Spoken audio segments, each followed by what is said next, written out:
Guys, saat ini saya berada di rumah Bunda. Lokasinya di dekat pertigaan Palbapang atau yang lebih dikenal Gerbang Besar Singa. Nah, pagi ini saya akan meluncur ke Tol Kayangan yang berada di Kecamatan Sawangan.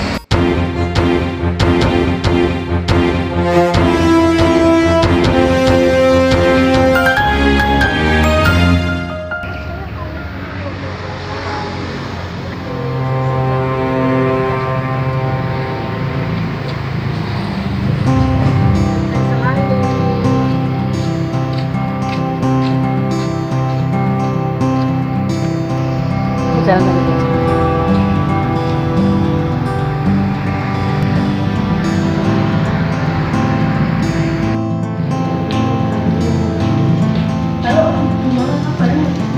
Baik. Mau ke Tol Kayangan. Ya, Lewat mana itu? lewat jalan belakang Boyolali. Nanti ada di Pelata, yang ke kanan kan ke Dukuh langsung naik juga aja. Iya. Nah, setelah itu nanti ada pertigaan yang ke atas ke Ketep, nanti ambil ke kanan. Iya. Terus kira-kira ya sekitar 5 kilo ada balik desa, nanti ada pertigaan naik aja. Kurang lebih dari situ 1,5 kilo gitu. Tentu ada tulisannya ya, Tol Kayangan gitu. Ya ada, pasti ada.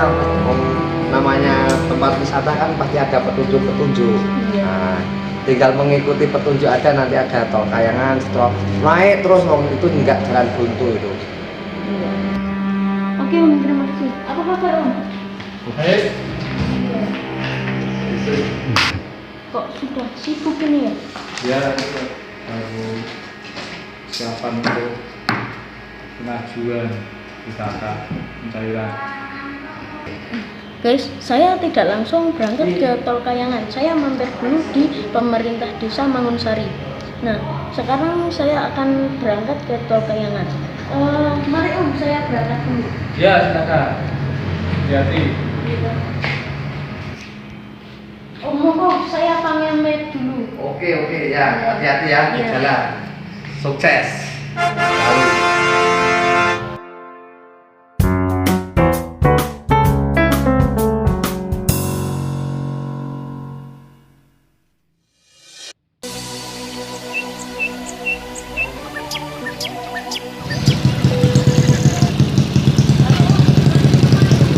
Masih Pak. Mau ke Tol Kayangan. Oh, lewat Tatar. Kayaknya banyak yang bisa dipelajari di sana ya. Ini terlalu dominan dengan hal-hal yang didengar indah.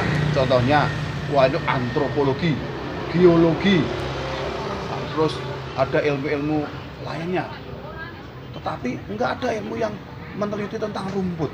Jenis rumput di negeri ini pasti berjuta-juta. Dan kita tidak tahu namanya ini rumput apa, gunanya apa.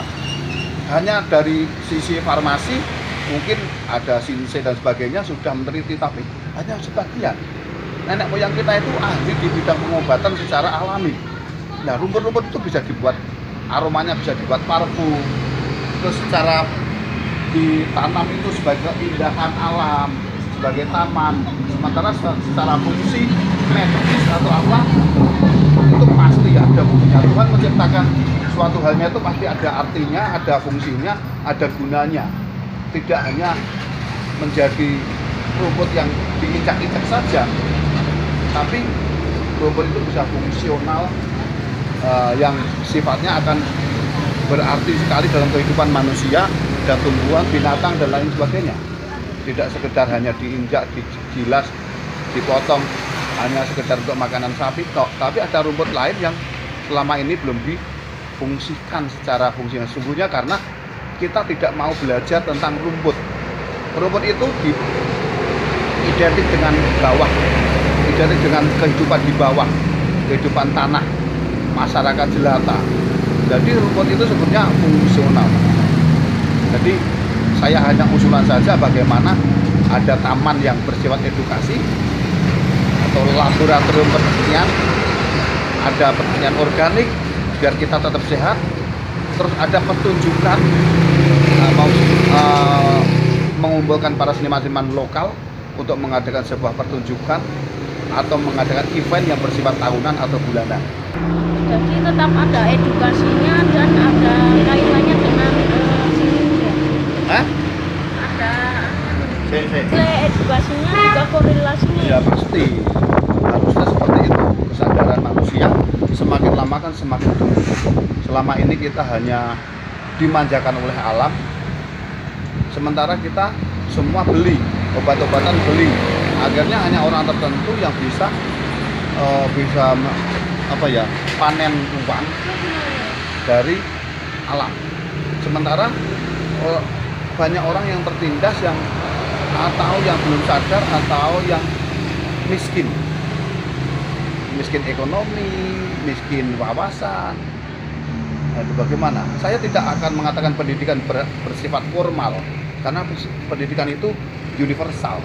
Tidak hanya sekolah-sekolah yang formal semacam SD, SMP yang bersifat sekolah di dalam gedung, tapi ada sekolah yang bersifat universal, bahwa alam ini adalah kitab suci yang bisa dibaca, gimana bisa dipelajari.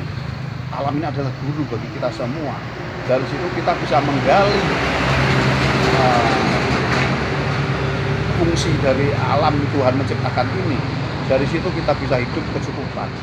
Karena ini kita di Indonesia dimanjakan dengan iklim sifat kita itu iklimnya bagus, agraris, daerah agraris, di mana semua tanaman ditanam hanya ditaruh saja bisa tumbuh ubit, tumbuh buah, tumbuh apa. Coba kalau kita melihat di daerah-daerah tandus, itu kita akan berpikir lebih keras untuk menghasilkan air, untuk menghasilkan makanan. Nah, kita bersyukur. Maka di kesempatan ini mari kita fungsikan, kita manfaatkan alam ini, kita jadikan guru, kita jadikan sumber daya yang bagi kami adalah itu kita akan berkelebihan. Tidak hanya berkecukupan tapi berkelebihan, dan kita bisa membantu pihak-pihak daerah-daerah tandus di luar negeri atau di mana, supaya kita menjadi donatur, bukan kita hanya mengharap dibantu, tapi bagaimana kita membantu. Gagasan yang sangat bagus. Saya setuju dengan gagasan Om Ismanto. Om Ismanto ini orangnya cinta alam, cinta negara juga. Ya, harusnya seperti itu ya, karena kita harus memberikan atau menyuguhkan sesuatu yang bermutu.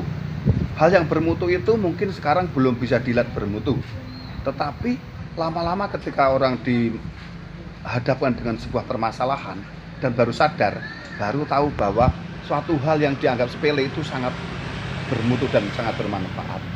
Itu pokoknya semangat kita belajar kepada sesama dan belajar kepada alam supaya kita sukses. Pak mau berangkat dulu. Oke, sip. Pokoknya namanya belajar terus, tidak ada kata terlambat untuk belajar.